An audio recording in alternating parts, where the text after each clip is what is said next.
안녕. 여러분, 오늘 교생 선생님이랑 수업하는 첫 번째 시간이죠. 여러분, 선생님이 3반 친구들이 수업 태도가 너무 좋다고 이야기 많이 들었는데 오늘 선생님이랑 수업 잘할 수 있나요? 네, 좋습니다. 선생님이랑 하는 첫 번째 과학 시간, 생물의 분류 방법에 대해서 시작해 보도록 할게요. 준비되셨나요? 네, 좋습니다. 자, 오늘의 수업 목차는요, 5월 22일이 무슨 날인지 아세요? 선생님이랑 5월 22일이 무슨 날인지 한번 생각해 보면서 저번 시간에 배웠던 생물 다양성에 대해서 복습하는 시간을 갖도록 할 거예요. 두 번째는요, 우리가 직접 생물을 분류해 볼 거고요. 세 번째로 우리가 분류한 생물이 맞는지 오픈 AI를 통해서 검증하는 시간도 갖도록 하겠습니다. 그리고요, 내가 만약 과학자라면 종으로 분류될 수 없는 생물을 어떻게 분류하면 좋을지 생각하는 시간도 갖도록 하겠습니다. 자, 그럼 오늘 수업 시작해 보도록 할게요. 자, 선생님이 포스터를 하나 가지고 왔어. 이 포스터를 보고 저번 시간에 배웠던 생물 다양성 세 가지 있었죠. 연계해서 한번 발표해 볼 친구 있나요? 우리 민선이가 발표해 보자. 그렇죠. 우리 민선이가 생태계 다양성에서 이야기해줬어. 우리 그림을 보면은 초원도 있고요. 저기 습지도 있고요. 저기 뒤에 나무가 많은 숲도 있어. 이처럼 생태계가 다양하다는 것도 배웠죠. 저번 시간에. 또 발표해볼 친구 있나요? 우리 민수가 발표해보자. 그렇죠. 민수는 생물 종류의 다양성에 대해서 이야기를 해줬다. 자, 호랑이도 있고요. 곰도 있고. 늑대도 있고 사자도 있고 식물도 있고 풀도 있어. 이처럼 한 생태계 안에 생물 종류가 다양하다는 특징을 저번에 배웠죠. 하나 더 있나요? 우리 수지가 말해보자. 그렇죠. 우리 수지가 생물 특징의 다양성에 대해서 말해줬어. 생물 특징의 다양성은요, 이 호랑이를 예로 들자면 호랑이 무늬가 규칙적인 호랑이도 있을 거고 아니면 듬성듬성 무늬가 있는 호랑이도 있을 거고요. 반달가슴곰을 예로 들면은 반달가슴곰 몸에 이 흰색 반점이 큰 곰도 있을 거고 작은 곰도 있겠죠. 이처럼 생물의 특징이 다양하다는 것까지 이 생태계 특징, 종류의 다양성, 특징의 다양성 이 세 가지 생물의 다양성에 대해서 저번 시간에 학습했습니다. 다들 기억나시나요? 네, 좋습니다. 자, 이 선생님이 이 그림을 어디서 가지고 왔냐면 환경부에서 가지고 왔어. 환경부에서 5월 22일을 세계 생물종 다양성 보존의 날이라고 정했대. 우리 저번 시간에 다양성에 대해서 배웠는데 생물종은 뭘까요, 여러분? 이번 시간에는요, 이 생물종에 대해서 공부해 보도록 할 거예요. 됐나요? 네, 좋습니다. 자, 우리 학습 목표 큰 소리로 한번 읽어볼 텐데요. 1번부터 다 같이 읽어보도록 하겠습니다. 준비, 시작! 1. 생물을 분류하는 목적과 방법을 설명할 수 있다. 2. 종의 개념과 분류 체계를 설명할 수 있다. 와, 잘했습니다.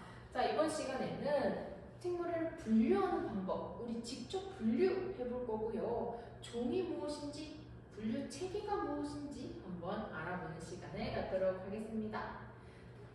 자, 선생님이 주말에 동물원에 갔어요. 이거는 전주동물원 지도를 선생님이 가지고 와봤는데 선생님이 정문 매표소를 지나서 벚꽃길을 지나서 여기 동물들이 많은 구역을 와 보니까 좀 특이하더라고. 여기 일본 원숭이, 긴팔 원숭이, 원숭이가 모여 있었고 그리고 요 아래는 애조불고 반달가슴곰이 모여 있었어. 그리고 이 위에는 얼룩말, 당나귀, 라마가 모여 있더라고요. 어때요?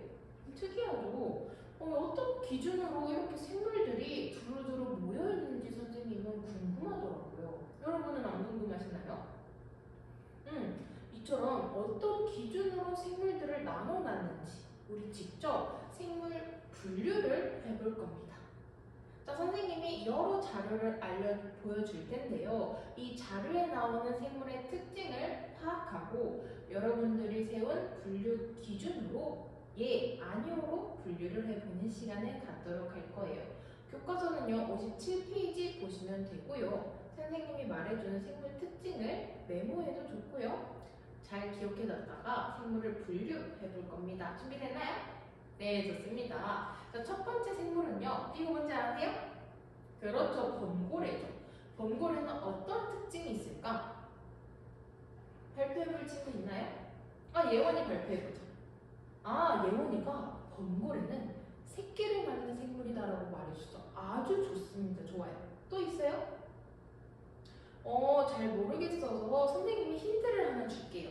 우리 앞 시간에 어떤 거 배웠지? 그렇지. 생물의 기본 단위가 세포라는 거 배웠어. 그쵸? 세포 두 가지 있었죠? 뭐 있었어요? 그렇지. 동물세포와 식물세포 있었어. 식물세포는 엽록체와 세포벽이 있다는 게 특징이었죠. 그럼 이 범고래는요, 동물세포와 식물세포 중 어떤 거로 이루어져 있을까요? 그렇지, 우리 민수 잘했어. 동물세포로 이루어져 있겠죠.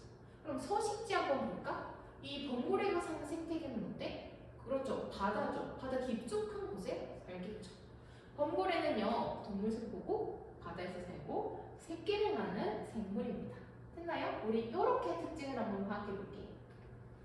자, 이 식물은 뭐예요? 그렇죠, 목련이에요. 우리 학교 교목이 목련이어서 선생님 목련을 가지고 왔습니다. 목련의 특징은 어떤 게 있어요? 그렇죠, 흰 꽃을 가지고요. 그렇지, 나무에서 피고요. 그렇죠, 봄에 피죠. 목련은요, 어떤 세포로 이루어져 있을까요? 그렇지, 식물세포로 이루어져 있겠죠. 목련은요, 식물세포로 이루어져 있고 토양, 땅에서 자라고요. 씨앗을 만드는 생물입니다. 됐나요? 다음 볼게요. 자, 이 생물은 뭐예요? 그렇죠, 개구리죠. 개구리는 어떤 특징을 가지고 있나요? 그렇죠, 동물세포고요. 강이나 호수에서 살 수 있겠네요. 좋습니다. 또 있어요? 그렇죠, 우리 개구리는요, 어떤 뭐를 해요? 그렇죠, 알을 낳는 생물이죠. 좋습니다. 개구리는요, 동물세포고 습지에서 삽니다. 바다에서는 못 살고 물만 있는 지역에서는 못 살고 땅이 촉촉한 습지에서 살고요. 알을 낳는 생물입니다. 다음 볼게요. 자, 이 식물은 뭘까요? 여기 곤충이 한 마리 보이긴 하지만 선생님이 요 식물에 대해서 가지고 왔어. 그렇지, 이 식물은 보리야. 보리는요, 우리가 노랗게 익으면, 지금 덜 익었는데 노랗게 가을에 익으면은 알을 하나하나 다 털어서 껍질을 까서 밥 지을 때 먹는 보리밥, 이게 바로 이 보리입니다. 보리는요, 어떤 특징을 가지고 있어요? 그렇지, 식물이고요. 식물세포겠죠. 또 뭐 있을까요? 아, 잘 모르겠나요? 볼게요. 보리는요, 식물세포고 토양에서 살고요. 씨앗입니다. 우리가 먹는 보리 알 하나하나가 다 이 보리 식물의 씨앗이에요. 됐나요? 네, 좋습니다.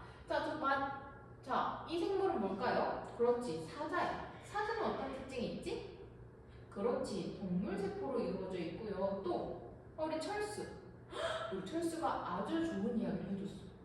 사자는요, 갈기가 없는 게 암컷, 갈기가 있는 게 수컷이에요. 사진 볼 때 얘가 암컷, 얘가 수컷이 되겠죠. 그렇죠, 잘했습니다. 또 사자는 새끼를 낳는 생물이에요. 동물세포고요, 육지에서 살고요, 새끼를 낳습니다. 됐나요? 네, 좋아요. 자, 마지막으로 선생님이 생물 하나 가지고 왔는데 얘는 뭘까요? 체리? 사과? 그렇죠, 앵두예요. 우리 학교에도 한 그루 있죠. 구름다리 지나가기 전에 오른쪽에 있는 생물이 바로 이 앵두나무예요. 이 앵두나무는요, 이 알 하나하나에 씨앗 하나가 들어있고요. 또 그렇지, 식물세포로 이루어져 있죠. 앵두는요, 식물세포고 배수가 잘 되는 토양, 물이 잘 빠지는 토양이에요. 그리고 씨앗을 가지고 있습니다. 좋습니다. 여기까지 선생님이랑 6가지의 식물에 대해서 관찰했어요. 여러분들이 이제 생물 분류를 할 건데 한 가지 기준을 정할 거예요. 선생님이랑 봤던 생물의 특징을 정해도 좋고요. 아니면은 자기가 본인이 생각했을 때 이렇게 분류하면 좋겠다라는 특징을 한 가지 생각하고 예, 아니오로 분류해보는 시간을 갖도록 할 거예요. 자, 선생님은요, 움직일 수 있다라는 기준을 세웠어. 예로는요, 범고래, 사자, 개구리가 있어요. 있고 움직일 수 없는 아니오는요 목련, 체리, 그리고 보리가 있었습니다. 자, 여러분들도 여러분만의 분류 기준을 하나 생각해 보시고 예, 아니오로 나눠서 분류해 보세요. 교과서 57페이지를 채우고 다 채운 친구들은 선생님이 패들렛 주소를 띄워놨어요. 패들렛에 제목에는 분류 기준을, 내용에는 예, 아니오로 자신이 분류한 생물들의 이름을 나열하면 되겠습니다. 됐나요? 선생님 아직 빨간불이에요. 패드 키시면 안 됩니다. 자, 나와 같은 다한 친구들은요, 패들렛에 다른 친구들의 의견을 보면서 나와 같은 분류 기준을 한 친구에게는 하트를, 나와 다르지만 조금 비슷한 친구가 있다 하고면 밑에 댓글을 적어주세요. 같은 분류 기준이지만 분류를 다르게 했다라고 하면은 아, 저는 이렇게 분류했어요 라고 댓글 달아주시면 되겠습니다. 그거 외에 다른 궁금증들도 댓글로 달아주면 좋을 것 같아요. 준비되셨나요? 우리 패드 사용하기 전에 3필 규칙 있었죠. 첫 번째, 필요한 어플만 사용한다. 두 번째, 필요할 때만 사용한다. 세 번째, 사용 후 로그아웃과 전환 끄기는 필수. 잘 숙지하시고 지금부터 생물 분류 한번 시작해보세요. 우리 승민이 분류 아주 잘하고 있습니다. 동물 세포 예, 아니요 라고 해야겠죠. 좋아요, 잘하고 있습니다. 승민이 잘 모르겠어요. 그러면 우리 옆에 있는 짝꿍이랑 같이 이야기하면서 해도 좋을 것 같습니다. 우리 민수가 잘 한번 도와주면 좋겠네요. 우리 예훈이 QR코드가 잘 안 돼요. 그러면 선생님이 우리 반 드라이브에, 우리 모두가 볼 수 있는 드라이브에 패들렛 주소 띄워놨으니까 한번 확인해보고 안 되면 선생님 다시 불러주면 좋을 것 같아요. 잘하고 있어요? 네, 선생님이 여러분들 잘하고 있는지 잘 보고 거의 다 된 것 같아서 스탑! 빨간불을 다시 켰습니다. 자, 그럼 패드 끄고 다 선생님 한번 봐주세요.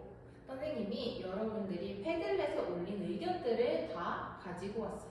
혹시 자기가 분류한 분류 발표해볼 친구 있나요? 우리 미소가 발표해보자. 우리 미소는요, 여기 동물세포다 라는 기준으로 예, 아니오라고 분류했다고 했어. 잘했어요. 또 발표해볼 친구 있나요? 우리 민선이 발표해보자. 우리 민선이는요, 움직일 수 있다. 예, 아니오로 나눴대. 그런데 밑에 철수가 보리가 바람에 흔들리면 움직일 수 있는 거 아닌가요? 라는 질문을 해줬다. 좋아요. 민선이도 잘했고요. 질문 남겨준 철수도 잘했습니다. 또 발표해볼 친구 있나요? 우리 훈이가 한번 발표해볼까? 우리 훈이는요, 여기 먹을 수 있다라는 기준을 세우고 엔드보리는 먹을 수 있고 다른 생물들은 먹을 수 없다라고 했어. 좋아요도 받았네요. 자, 다음 친구. 우리 소혜 발표해보자. 우리 소혜는요, 식물세포다 라는 기준으로 분류를 했대. 또 마지막으로 분류해볼 친구 있나요? 우리 지윤이 해보자. 우리 지윤이는요, 육지에서 살 수 있다라는 기준을 세웠고 예, 아니오로 분류했어. 밑에 맹구가 댓글로 범굴에도 육지에서 살 수 없나요? 라고 질문을 남겨줬다. 좋아요, 잘했어요. 자, 지금까지 우리 기준을 세워서 생물을 예, 아니오로 분류를 했어. 그런데 우리가 분류를 잘했는지 검증도 한번 해봐야겠죠. 어떻게 검증하면 좋을까? 선생님께 물어보기도 좋아요. 엄마한테도 물어보면 좋을 것 같습니다. 그렇죠. 백과사전도 확인해보면 좋겠죠. 그렇죠. 인터넷 검색도 좋습니다. 선생님은요, 오픈 AI, 챗 GTP를 통해서 한번 선생님이 분류한 분류 기준과 생물들을 잘 분류했니? 라고 물어봤어. 그랬더니 챗 GTP가 뭐라고 그랬어? 네, 잘 분류하셨습니다. 이렇게 잘 분류하셨어요. 그리고 참고로 움직인다라는 분류 기준은 생물의 특징 중 하나인 운동성과 관련이 있고 보통 동물 분류에 사용하는 특징이에요 라고 한 걸음 더 나아가서 알려줬다. 어때? 얘가 선생님의 분류 기준을 검증을 해줬죠. 여러분들도 여러분이 세운 분류 기준과 생물의 분류를 맞는지 챗 GTP를 통해서 검증하는 시간 갖도록 할게요. 자, 선생님이 시간 3분 줄 테니까 챗 GTP한테 자신이 한 분류 기준을 한번 물어보세요. 준비 시작. 네, 다들 잘한 것 같아서 선생님이 다시 보도록 할게요. 자, 챗 GTP를 통해서 물어보니까 자신의 생각이 어떻게 바뀌었는지 얘기해 볼 친구 있나요? 아, 우리 지윤이 말해보자. 아, 우리 지윤이는요, 보리가 바람에 흔들리면은 움직일 수 있는지 없는지 헷갈렸대. 그런데 뭐라 그랬어, 챗 GTP가? 보리는 뿌리가 땅에 박혀 있어서 움직일 수 없는 식물이다라고 이야기해줬대. 좋아요, 잘했어요. 또 있나요? 아, 우리 예원이는 자기 분류 기준이 잘했다고 칭찬받았대. 잘했습니다. 또 있나요? 아, 우리 민수는요, 범고래가 아쿠아리움에 사니까 아쿠아리움은 육지에 있으니까 육지에 살 수 있는 거 아닌가라고 생각을 했었대. 그런데 챗 GTP가 범고래는 자연 상태에서 바다에 살기 때문에 육지에 사는 게 아니다라고 교정해줬대. 좋아요, 잘했습니다. 이처럼 우리가 챗 GTP를 통해서 여러분들의 활동을 검증하는 시간을 가질 수 있었습니다. 됐나요? 자, 그런데 선생님이 하나 알려주고 싶은 게 뭐냐면 여기 밑에 작은 글씨 보여?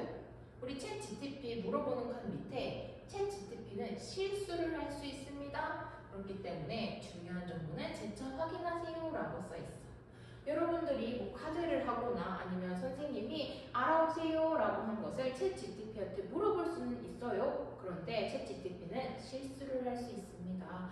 그래서 여러분들이 궁금한 점은요, 챗 GPT한테도 물어보고 선생님한테도 물어보면서 교차로 검증하는 그런 자세를 가졌으면 좋겠습니다. 됐나요? 네, 좋습니다. 자, 우리 지금까지 기준을 정해서 생물을 예, 아니오로 분류를 했어. 이것을 우리는요, 생물 분류라고 말하기로 했어. 이 생물 분류는요, 공통의 특징을 가지는 것끼리 무리 짓는 것을 생물 분류라고 합니다. 이해됐나요? 네, 우리가 지금까지 생물을 형태적으로 분류했고요. 아니면 서식지를 기준으로 분류도 했죠. 자, 그럼 선생님이 이쯤에서 새로운 생물을 가지고 왔어. 추가 자료를 가지고 왔습니다. 얘는 뭐예요? 그렇죠, 고양이죠. 고양이의 특징은 뭐예요? 고양이는 털이 있고요. 새끼 고양이를 낳아요. 또 있나요? 그렇죠. 우리 민수. 고양이는 동물세포로 이루어져 있죠. 자, 그러면 지금 여러분이 세웠던 분류 기준에 이 새로운 고양이라는 생물은 어디에 들어가면 좋을지 자신의 생물 분류 기준과 함께 발표해볼 친구 있나요? 우리 지호 발표해보자. 그렇죠. 우리 지호는 동물세포이다라는 기준을 세웠는데 고양이는 예로 분류할 수 있다고 했어. 잘했습니다. 또 있나요? 우리 예원이 발표해보자. 우리 예원이는 움직일 수 있다라는 기준을 세웠는데 고양이는 예로 분류할 수 있다고 말해주었습니다. 좋습니다. 자, 여러분 다들 고양이를 자신의 분류 기준에 속하게 들어갈 수 있게 되었나요? 그렇죠. 우리가 생물 분류를 하는 목적은요, 잘 짜여진 생물 분류 기준을 세워두면은 이렇게 새로운 생물이 등장했을 때 그 기준에 맞춰서 생물을 분류할 수 있겠죠.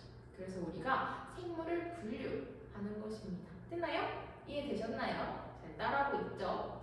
좋습니다. 자, 그러면 우리가 앞서 봤던 포스터에서 생물 종 이야기가 나왔어. 이 종은 뭐냐면은 우리가 생물을 분류할 때, 무리 지을 때 가장 기본이 되는 단위를 생물종이라고 합니다. 가장 비슷한 것끼리 묶은 것을 종이라고 해요. 이해되셨나요? 그래서 이 세계 생물종 다양성 보존의 날은 이 생물종들을 보존하자라는 의미에서 만든 날을 5월 22일 세계 생물종 다양성 보존의 날이라고 정했대. 됐어? 자, 근데 우리 생물종은요, 기준이 있어요. 우리 교과서를 참고해서 보면은 자연 상태에서 짝짓기를 하여 번식 능력이 있는 자손을 낳을 수 있어야지 종이라고 한다고 했어. 우리는 앞서서 형태로도 생물을 분류했고 서식지로도 생물을 분류했는데 우리가 여러 분류 기준이 있을 수 있잖아. 그렇기 때문에 우리는 생물종이라는 기준을 정할 때는요, 자연 상태에서 짝짓기를 하여 번식 능력이 있는 자손을 낳을 수 있는 생물 무리를 종이라고 하자라고 약속했습니다. 됐나요? 분류 기준을 이 자연 상태에서 번식 능력이 있는 자손이라고 약속한 거예요. 됐나요? 네, 좋습니다. 이게 바로 종에 대한 개념이었습니다. 자, 그러면 선생님이 교과서 그림을 가지고 왔는데 우리 세계에는요, 생태계에는요 아주 많은 종들이 있겠죠. 고양이 종도 있을 것이고 고래 종도 있을 것이고 이 종들을 모아서 속이라고 합니다. 종 다음에 무리 짓는 것을 여러 속이 모여서 그 다음 무리를 과, 여러 과가 모여서 그 다음 무리를 목, 여러 목이 모여서 강이 모여서 문이 모여서 개. 이렇게 종속, 과목, 강문계 각 단계로 무리 짓는 것을 우리는 분류 체계라고 합니다. 됐나요? 그래서 이 종속, 과목, 강문계 단계를 기억해 주시고요. 그리고 이 단계를 우리는 분류 체계라고 한다까지도 기억해 주시면 좋겠습니다. 됐나요? 네, 좋습니다. 자, 그러면 우리 지금 생물 분류도 배웠고요. 종도 배웠고요. 분류 체계도 배웠어. 그럼 우리가 한번 생각해 보자. 모든 생물이 이 안에 들어갈 수 있을까?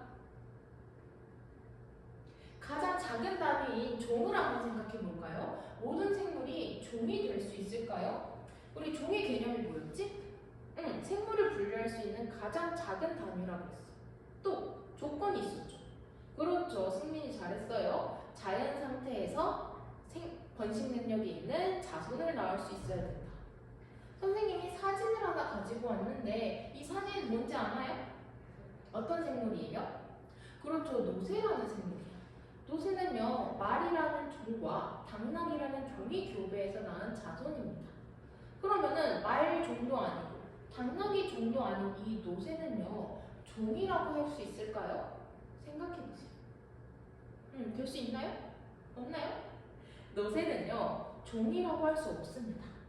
우리가 종의 조건이 뭐였죠? 번식 능력이 있는 자손을 낳을 수 있어야 된다라고 했는데 노새는요, 번식 능력이 있는 자손을 낳을 수 없기 때문에 우리가 종이라고 분류할 수 없습니다. 됐나요? 선생님이 하나 더 가지고 왔어. 얘는 어떤 생물인 것 같아? 그렇지, 호랑이도 닮았고 고양이도 닮았어요. 이 라거라는 생물은요, 호랑이와 사자가 교배해서 낳은 자손을 라거라고 합니다. 그럼 이 라거는 종이 될 수 있을까요? 이 라거는 사실 생식 능력이 있어요. 번식 능력이 있는 자손을 낳을 수 있습니다. 그럼 우리가 종이라고 분류할 수 있을까요? 한번 생각해 보세요. 자, 마지막으로 이 곰은요, 그롤라 베어예요. 그롤라 베어는요, 북극곰과 회색곰이 교배하여 낳은 생물입니다. 이 그롤라 베어는요, 생식 능력도 있어요. 그러면 종이라고 할 수 있을까요? 사실 그롤라 베어는 종이 될 수 없어요. 왜냐면 그롤라 베어는 자연 상태에서 나올 수 있는 생물이 아니기 때문에. 우리 종의 개념이 뭐였죠? 자연 상태에서 번식 능력이 있는 자손을 낳을 수 있다 였는데 그롤라 베어는 자연 상태에서 나올 수가 없어. 왜냐면 북극곰과 회색곰은 다른 지역에 살았는데 이 사이가 빙하로 막혀 있었어. 그런데 지구온난화로 빙하가 녹으면서 그롤라 베어, 북극곰과 회색곰의 서식지가 겹치게 된 거야. 그래서 태어난 게 바로 그롤라 베어예요. 그러면 자연 상태에서는 원래는 그롤라 베어가 태어날 수 없기 때문에 우리가 그롤라 베어를 종이라고 분류하지 않는 겁니다. 됐나요? 이해되셨어요? 네, 좋습니다. 자, 그러면 우리가 만약 과학자라면은 종으로 분류하지 않는 노새를요, 동물원 우리에 키운다면은 말 우리에 키우면 좋을지, 당나귀 우리에 키우면 좋을지 한번 생각해보는 시간을 갖도록 할 거예요.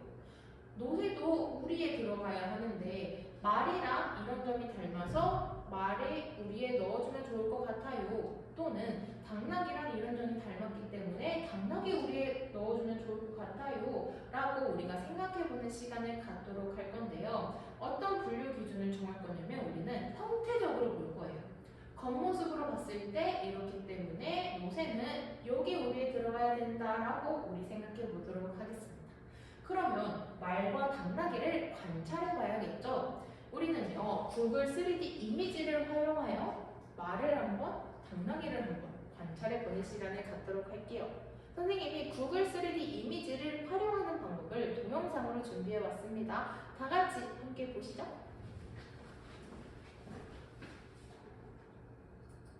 자, 먼저 구글 앱에 들어갑니다. 그러면은 검색창에 자기가 검색하고 싶은 동물의 이름을 적어요. 말이라고 적었네요. 그러면 사진과 그 동물의 특징이 나오고 옆에 3D 이미지로 보기를 누르면은 3D 화면으로 말을 관찰할 수 있어요. 말의 옆모습, 뒷모습, 위에서 본 모습, 옆에서 본 모습 다 관찰하시고 내 공간에서 보기를 눌러주시면 실제 우리 교실 화면에서 말을 직접 볼 수 있습니다. 증강현실 AR을 통해서 말을 관찰할 수 있습니다. 우리 움직여도 좋으니까 옆에 친구 세워두고 말이랑 당나귀랑 크기 차이가 얼마나 나는지도 한번 확인해 보면 좋을 것 같습니다. 자, 이렇게 같은 방법으로 말도 관찰해 보시고요. 당나귀도 관찰해 보세요. 그러면 선생님이 노새의 이미지를 띄워줄 테니까 여러분들이 직접 말과 당나귀 중 노새를 어느 무리에 들어가면 좋을지 한번 확인해 보는 시간을 갖도록 할게요. 선생님 시간 5분 줄게요. 자유롭게 관찰해 보세요. 네, 여러분 거의 다 된 것 같은데 노새를 어느 무리에 넣으면 좋을지 발표해 볼 친구 있나요? 우리 미서가 해보자. 우리 미소는요, 당나귀와 노새가 귀가 닮았대. 그렇기 때문에 노새를 당나귀 우리에 넣으면 좋을 것 같다라고 말해줬어. 또 있나요? 우리 예원이가 말해보자. 우리 예원이는요, 노새의 꼬리가 노새의 꼬리가 말과 닮았대요. 그렇기 때문에 말 우리에 넣으면 좋을 것 같다고 말해주었어. 잘했습니다. 이처럼 우리가 분류에 대한 기준은 다양하나 우리가 약속한 것은 자연 상태에서 번식 능력이 있는 자손을 낳을 수 있는 것을 종이라고 한다라고 하는 개념 잊지 마시고요. 자, 오늘 수업을 정리해보면은 종에 대해서 배웠고요. 종이 모여서 속, 속이 모여서 과가 모여서 목이 모여서 강이 모여서 문이 모여서 개까지 이 단계를 우리는 분류 체계라고 하고 생물의 분류 기준을 정해서 나누는 것을 생물 분류. 그 생물 분류한 무리 중에서 가장 작은 단위를 종이라고 한다까지 배워보았습니다. 이해되셨나요? 네, 좋습니다. 자, 다음 시간에는요, 어떤 걸 배울 거냐? 선생님은 사실 우리나라에 얼마나 많은 종이 있는지는 잘 모르겠어. 왜냐면 너무 많기 때문에. 그런데 선생님은 우리나라에 얼마나 많은 개가 있는지는 알고 있어. 가장 큰 무리 몇 개 있을까? 100개? 1000개? 200개? 사실 개는요 5개의 영역으로 나눌 수 있습니다. 다음 시간에는요 이 5개의 영역이 뭔지 알아보는 시간을 갖도록 할 거고 생물을 이 5개의 영역에서 어떻게 분류하면 좋을지도 분류 한번 해보도록 하겠습니다. 다음 시간에 오실 때는요 교과서, 패드 꼭 가지고 오시고요. 또 우리가 좋아하는 생물 한 가지씩 생각해 오기로 합시다. 내가 생각한 이 생물을 5개의 개 중에서 어떻게 분류하면 좋을지 다음 시간에 같이 알아보도록 하겠습니다. 이해되셨나요? 네, 좋습니다. 이번 주 추천 도서는요, 관찰한다는 것입니다. 우리가 생물 다양성을 공부하고 생물 분류도 직접 해보면서 생물을 관찰하는 것에 초점을 두었습니다. 이 생물 관찰에 대한 전반적인 이야기를 담은 책입니다. 여러분들이 꼭 한번 읽어보시면 좋을 것 같네요. 자, 오늘 수업 여기까지 할 거고요. 수고 많으셨습니다. 다음 시간에 볼게요. 안녕!